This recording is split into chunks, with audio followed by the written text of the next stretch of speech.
This call is now being recorded. And I'm here with Lamar. Andrew, I'm blessed. So to start off, share with us a little bit about where you're from and your family and a little bit about your upbringing. Well, in 1973, I was born in Philadelphia, Pennsylvania, to Kenneth and Dorothy Burno Sr. My upbringing was very religious and spiritual.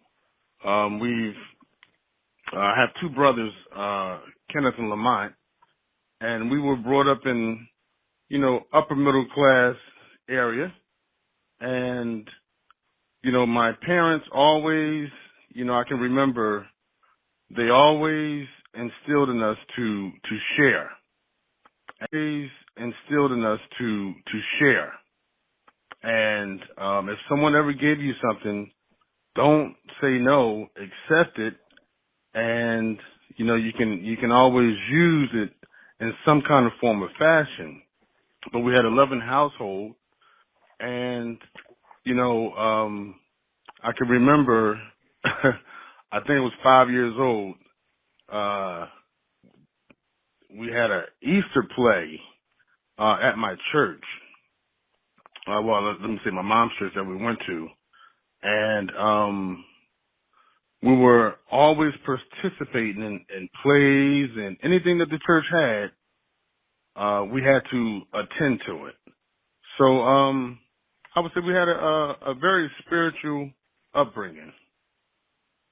That's great. That's great. So you've been in over 40 cinematic films. Tell us a little bit about that and where your love for acting came about. Well, my love for acting came from, the plays that we were doing in church, because we would travel from church to church, but it wasn't really inner city. It was church affiliations we belonged to the Firstborn Church of the Living God, and it was about 13 children. And my mom was in charge of the youth programs, and she created plays. And we did the plays from church to church to church that traveled from Philadelphia to Maryland, where on the program would be the Maryland Voices and other acts. So my godparents, Ladiva Davis from Philadelphia and Verone Romeo-Letty, also from Philadelphia, they were actors and actresses. And she had an acting class that she taught. So we would become part of that class, and she would teach us. And back then, if you were a teacher of some type of acting school, you had the inside addition to the upcoming movies that were in Philadelphia, the upcoming films that was in Philadelphia, and the upcoming commercials that were in Philadelphia area. So she would take us, and we would be extras without knowing that we were extras in commercials,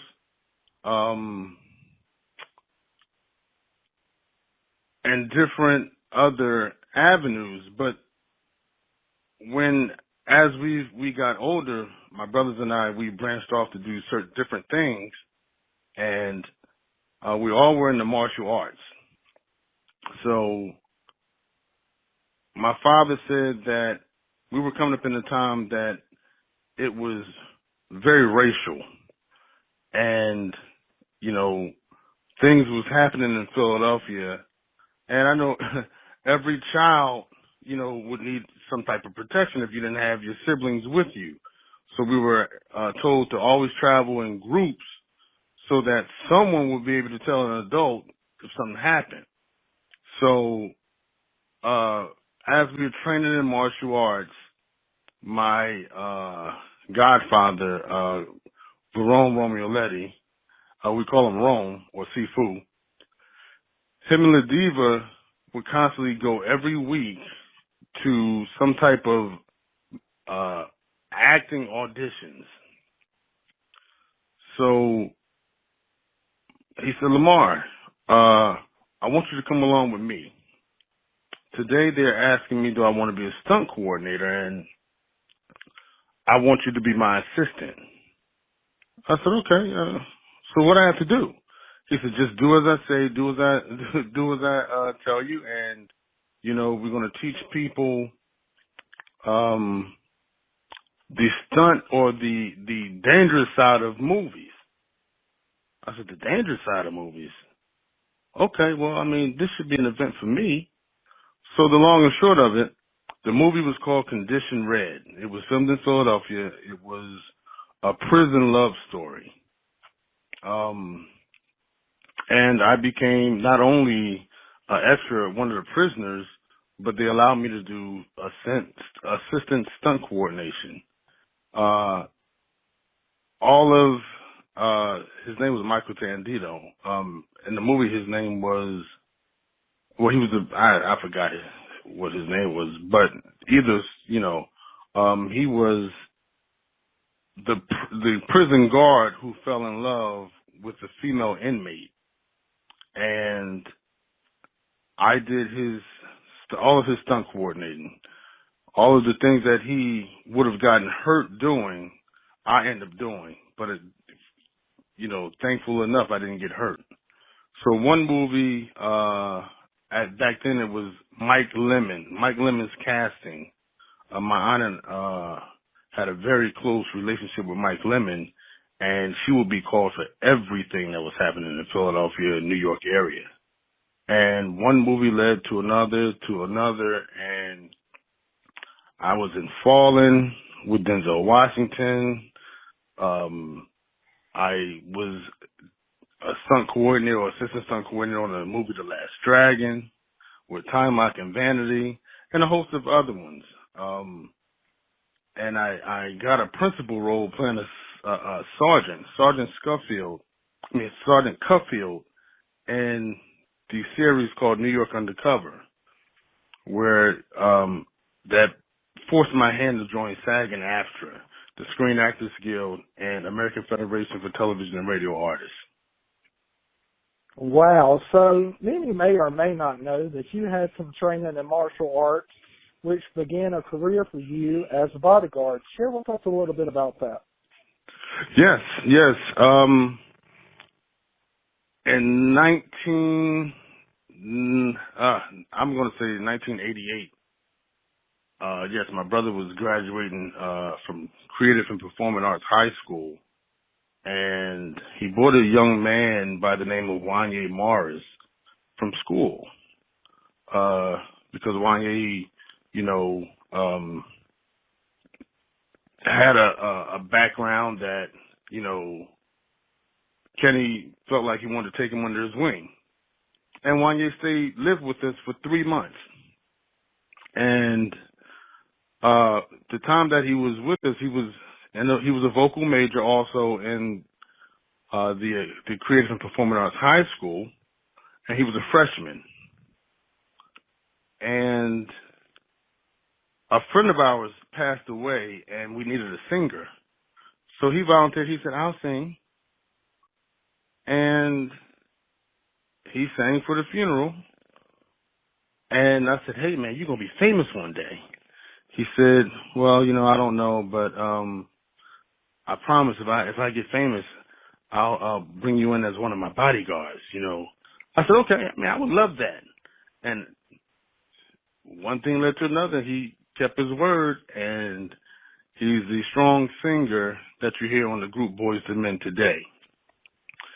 And when, it started with Boyz II Men, and then when you go to different award ceremonies and events, you meet and greet different people. And one thing led to another. I was finding myself doing work for the Intruders, the Delphonics, Mark Nelson. Just got a call from Azjet to do their bodyguard work, and a host of other celebrities, and the Bobby Jones show. So it didn't just it started with R&B, but I had been blessed to work for many different R&B and gospel artists.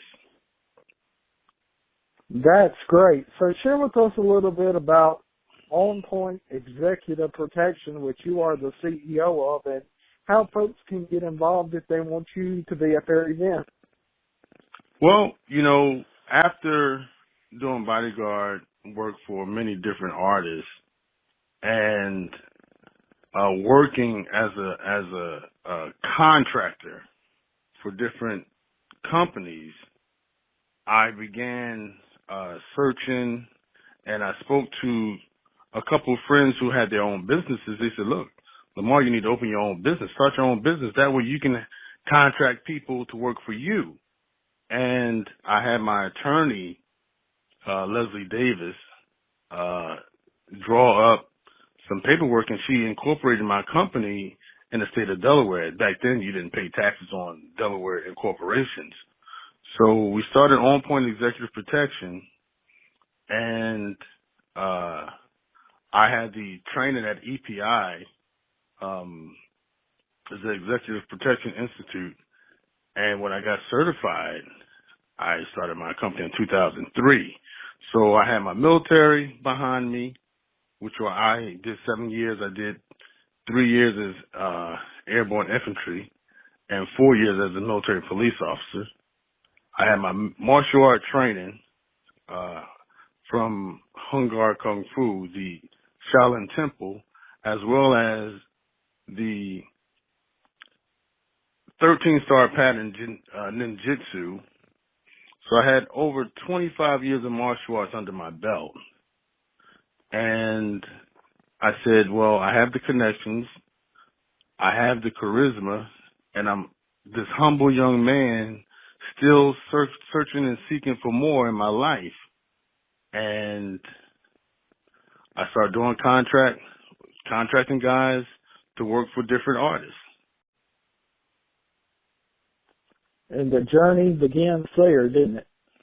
Yes, the journey began. I was getting phone calls from many different celebrities. I was getting many different calls from corporate America. And one gentleman heard about me. His name is Michelangelo.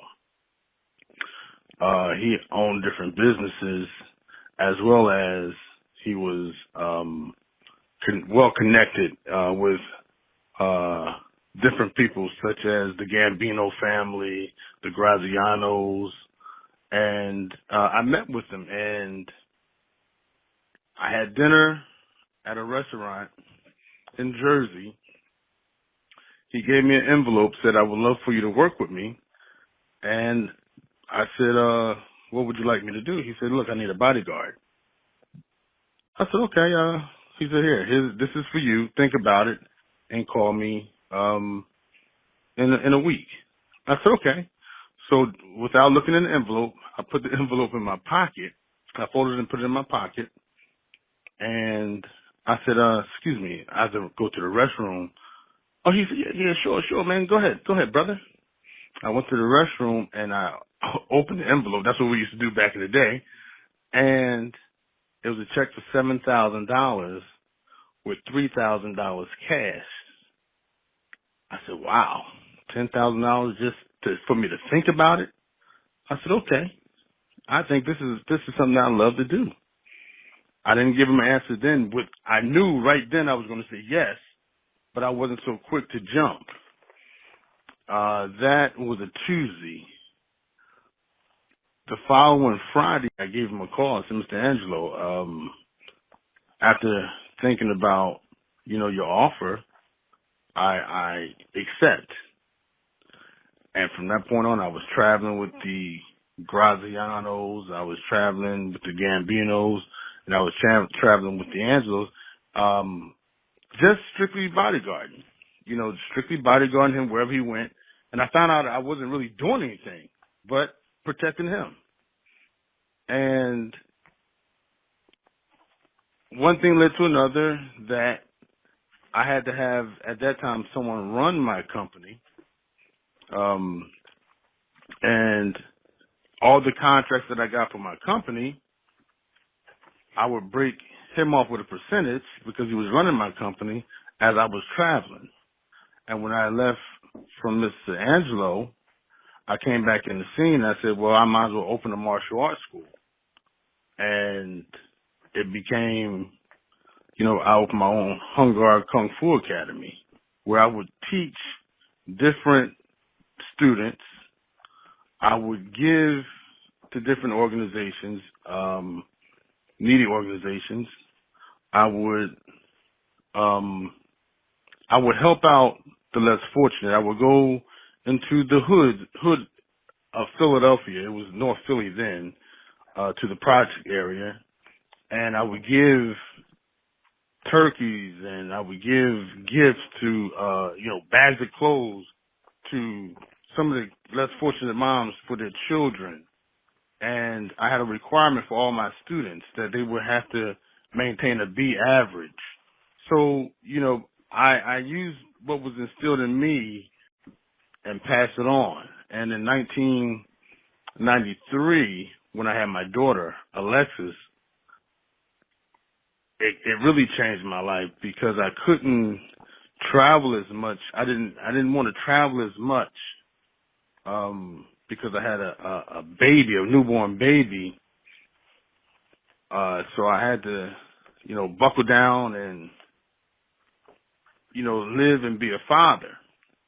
So, fatherhood is not a very easy thing.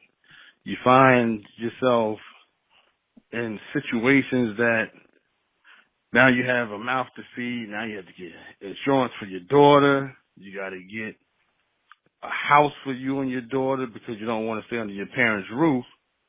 But at that time, things were different than they are now.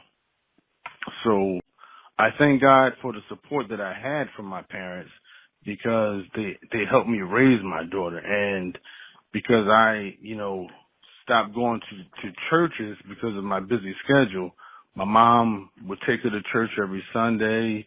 She was part of the usher board, and she was very active in the church because my mom was a Sunday school teacher. And because my father and mother didn't go to the same church, they were alternating, but my mom would mainly go to church, and my father was the director of the Philadelphia Electric Company. So it gave me the support I need to continue to run my business successfully and, help out with my daughter as much as I could. So, you have your good side of the bodyguard and you have the bad side. The bad side would be you couldn't spend, if you had a contract that was a long contract, you would be away from family. So I got a contract that would keep me from my daughter for 7 months at a time, and you come in on the very important days, birthdays, graduations, and you just really never know that time is moving on. Okay? But me and my daughter always had a close-knit relationship, and I thank God that's the only child I had. But the movies kept coming in, and the women kept coming along with the movies because I wasn't married. I'm still not married. But, you just start to go through your own life's trials and tribulations. And, one thing led to another, and then, the more positive things that you push toward, the people that you think love you, some of them really are against you. So that taught me that, strength isn't measured in what you do, is measured in what you don't do. Like I said, I have two brothers. We're raised in a very loving family, but you always have someone who says they have your back, they love you, they're praying for you, but everyone who smiles in your face aren't always loving. You have in this life you have enemies and you have haters, and your enemy is someone who is as equally as good as you in your field, whereas a hater is a loser. In no way you're equal. Enemies keep busting your chops to bring the best out in you, but a hater will degrade you at all costs. And then, you start praying and it keeps you closer to your spiritual life. And every time I press forward, I would see that the more I press forward, the more someone was pulling me back. And, you have to realize who your haters are. And when you realize it, they say keep your enemies close. Well, you can keep your enemies close, but you keep your haters away from you. And I realized that my twin brother was my hater.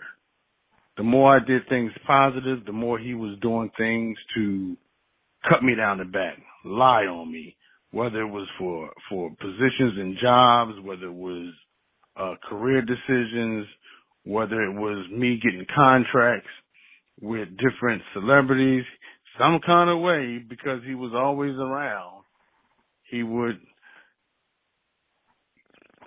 try to sabotage the things that I've done.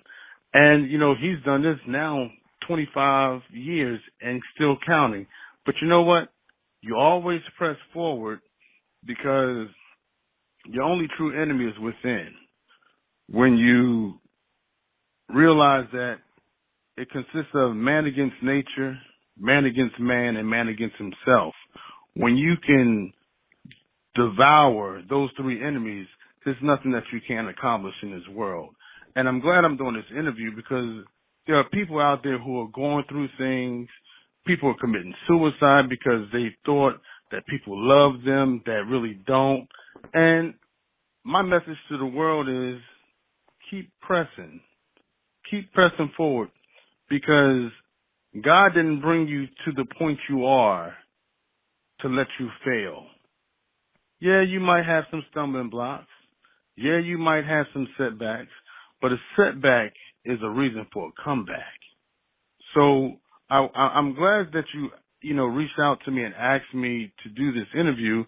And then the biggest thing I've done, well, I'm not going to say the biggest thing, but one of the most relevant things I've done was Frank Lucas, the American gangster. The man had a movie done about his life. I met Frank in 2008. He released a book. The American Gangster movie came out in 2007. He released a book in 2008, and it's called The Original Gangster. I got a call from Michael Graziano saying, Lamar, I want you to do some bodyguard work for this man. He was a drug kingpin, and they did a movie about him. The movie made $300 million, and he said, Lamar, he said, Michael Graziano, I want the best you can get me. And Mike called me and said, Lamar, I want you to do this bodyguard work for Mr. Frank Lucas. So I had to, do my due diligence and read up on the man because I didn't know who he was. And after doing my due diligence, I said, sure, Mike. They flew me into New York, went to Barnes and Nobles, and I was sitting with this gentleman named Frank Lucas, and I shook his hand, and he said, you're my security? I said, yes, sir. He said, you look like you know what you're doing. I hope you know what you're doing. I said, yes, sir. And one thing led to another. He was a very comical man after I, spent the years around him and getting to know him. But when he said something, he meant it. And after sitting with the man, sitting with this gentleman, I learned so much about business. I learned so much about love, and I learned so much about spirituality and family that I didn't even know growing up in the church.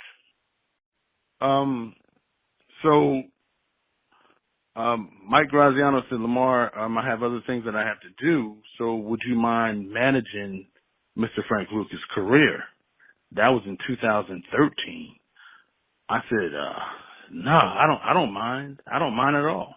Now, I've had previous managerial experience managing different musical artists, Surprise, Call It Soul, female groups in Philadelphia, but I never managed one single guy who really didn't have a talent.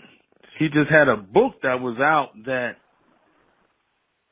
you know, we hoped that would do something. Thank God for this American Gangster movie that he had a name that I can help manage.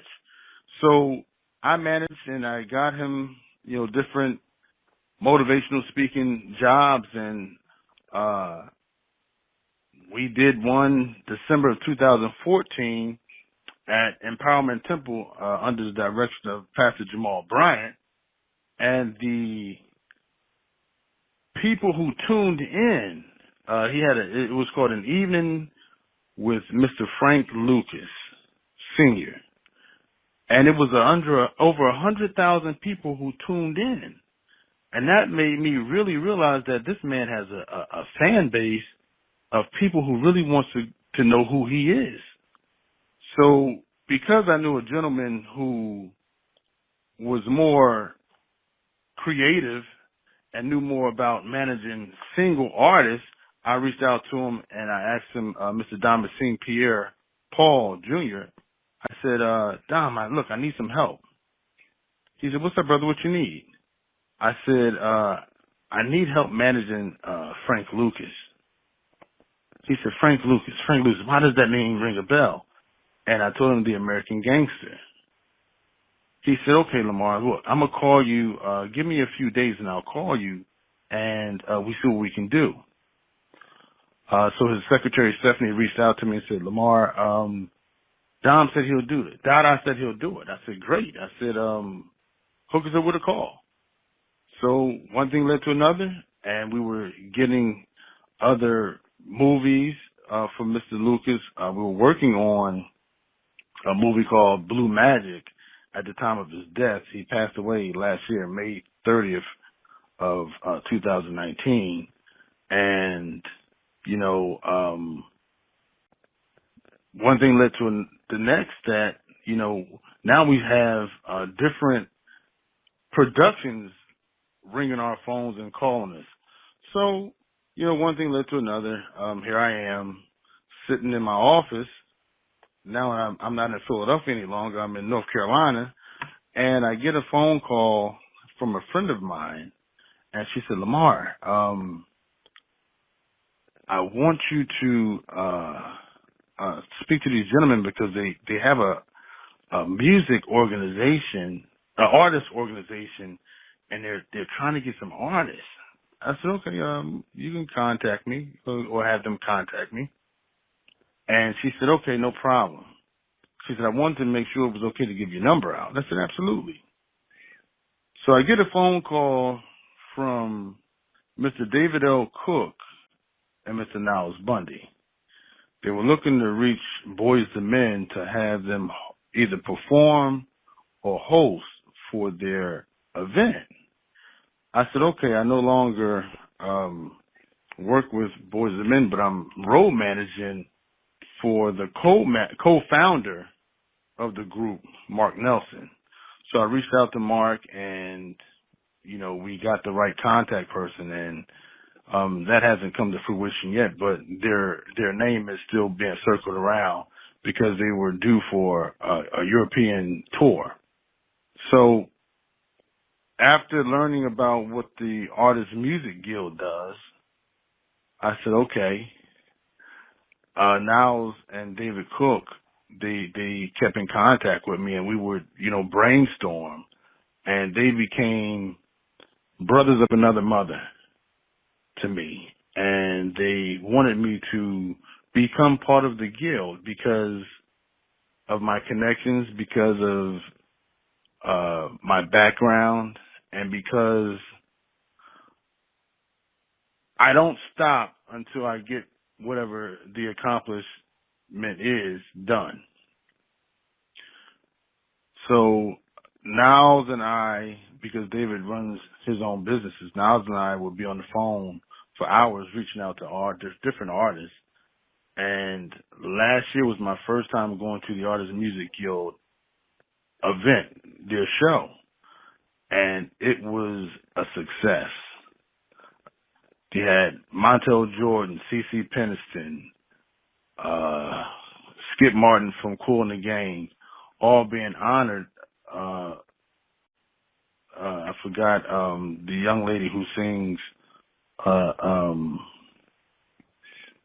I forgot the young lady who sings, but she was honored as well. They had many different honors, but the beautiful part was the children from Charlotte, the Title I school children. They're the I'm not going to say impoverished, but they're the lower economic children who really don't have the correct books or supplies to carry them through the year.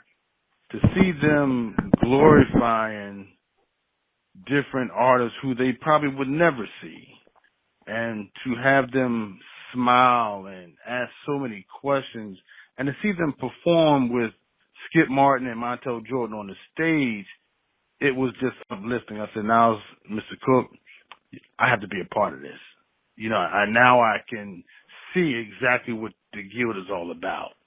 So they voted me in, and here I am helping out in Artist Relations.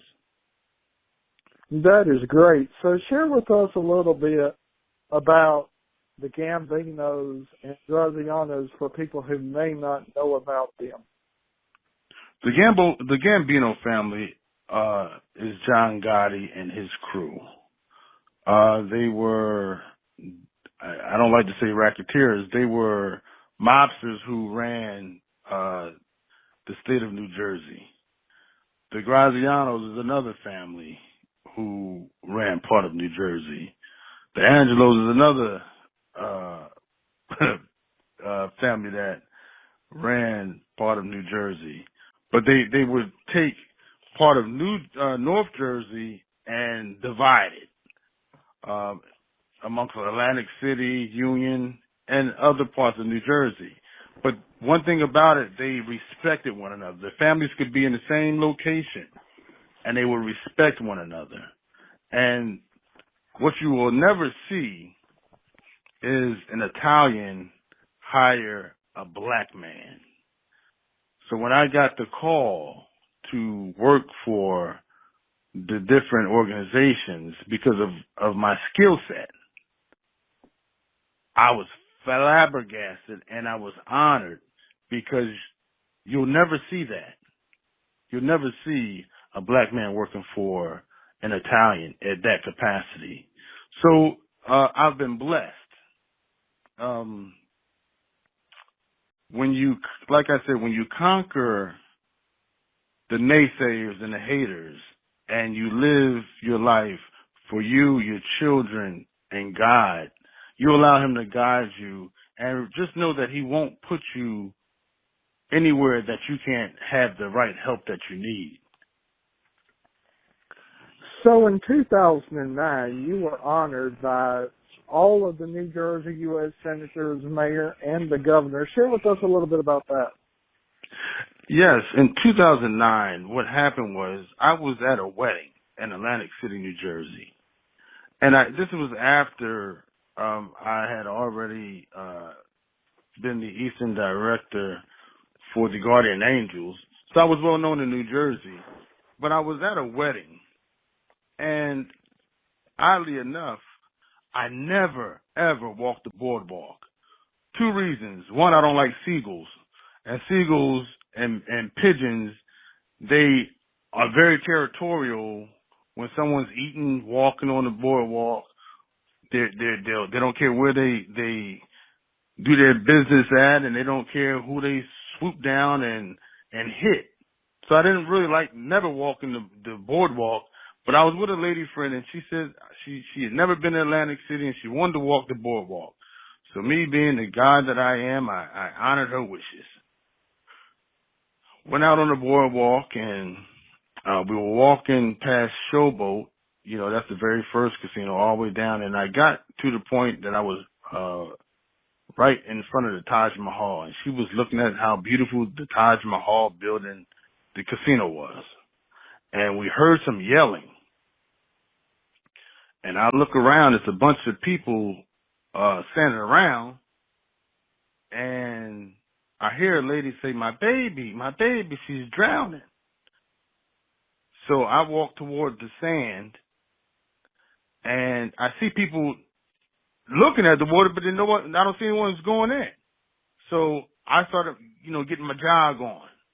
And I get towards the crowd, and there's a girl in the water who's drowning. No lifeguard on duty. And it's, if no one ever knows what this body of water is, the Atlantic Ocean. So, quite naturally, people are thinking, there's sharks in this water, there's salty water, and there's undercurrents in the water. Well, I got to the pier, and I dove in without even thinking, because I thought this could be my daughter, and I don't want people standing around looking, not doing anything. So as I'm swimming, I got my suit, pants on, I just threw my jacket off, and I dove in, I got my shoes on, and my cell phone and my wallet. Everything is on, and I'm swimming. And the closer I got to this young girl, my mind started going in. Sharks come to splash in water and blood. Well, now I'm my mind is telling me grab this girl, but the aura of my body, I'm getting afraid now, but I never stopped swimming toward this young lady, because all I could think is it could be my daughter. So when I grabbed her, I said, sweetheart, don't worry about it. I got you. I said, do not fight me. I said, hold on around my neck tight, and I'm going to get you back to the surface. She said, okay, you got me? I said, I have you. I'm not going to let you go. Just don't let me go, because now I know I need my arms and my legs to swim. And I get on my back, and I start doing an elementary backstroke, holding her with my left arm, with my right arm, fighting the water to get back to land. As I get back to land, I said, this girl couldn't have been this far out. So as I start getting a little weak, I look over my head, and I see the people coming into the water to grab me and help me out the water with her. The mother said, thank you so much. Thank you so much. I said, no, you don't owe me anything. You're welcome. The father and the rest of the relatives hugged me and thanked me, and people congratulated me. And one gentleman got my name and my number off my card, and I sat down on the pier because I was, out of breath. And the very same day, a gentleman came out of the hotel. I don't know, the Hilton. He came out of the Hilton Hotel. His name was Joe Sarnice. He said, I know you. I said, okay. He said, that was very heroic what you just did. I just heard you just save the girl. I said, yeah, man. I just thought that it could have been my daughter, and I couldn't let this little girl drown on my watch, not with me being in the area. The news people came, interviewed me. From that, I got a free room at the Hilton Hotel. I got $3,000 from the Hilton Hotel and their suite. This gentleman, Joe Sarnice, I didn't know he was the vice president of the whole hotel. He became a great friend of mine, and he contacted other people. Next thing I know, I'm getting citations from all of the New Jersey senators, and one from the governor, one from the mayor of New Jersey, Trenton, New Jersey, Doug Palmer, and the biggest one was from President Obama, thanking me for my heroic actions. he said, there are sharks in that water. I said, it didn't dawn on me until I got closer to the young lady, and I said, I can't stop now because I'm in this water. So, that was a very prevalent part of my life. Just saying that I went out and went beyond the call of duty to save another life. Wow. Well, Lamar, it has been an honor having you on the program. Share with us a little bit about how we can find out more about your business and more about you. Well, you can Google me, Lamar Burno, but don't believe everything you see on Google, because Google says I'm married. I've never been married. There's no telling what you may find on Google, but you can reach out to me. My business website is OnPoint, ONPOINT YOLASITE.com. You can also reach out to me. My name on Facebook is Prince Bernard. The reason I have Prince Bernard on there is because my original account was hacked under Lamar Burno, and I just created another name. So Prince Bernard being my middle name, you can reach out to me on that as well. And I'm Lamar Burno on Instagram. The telephone number is on the website. You can reach me on 910-709-3749. So, I'm here. I'm grateful for the things that God has brought me through.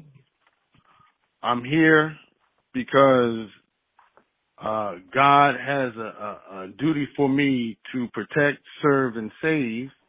And I'm here to help my brother because I am my brother's keeper. So, Andrew, I do thank you for allowing me the time to be on your show. I'd like to thank, Dr. David L. Cook and Niles Bundy, because, this is the first time I've been part of an organization who not only looked out for the needy, but it's an organization that gravitates to the arts of life. And that's what I am. I'm an artist. So, well, go ahead. I'm sorry. No. So, I'm honored and thankful for being part of the Artist Music Guild. And, I'm here if you need me because, it's called Reach One to Teach One. Well, thank you so much, Lamar. God bless you, and we thank you so much for coming on the program, and you're welcome back anytime. Thank you, Andrew. Thank you. Bye-bye. All right. Bye-bye.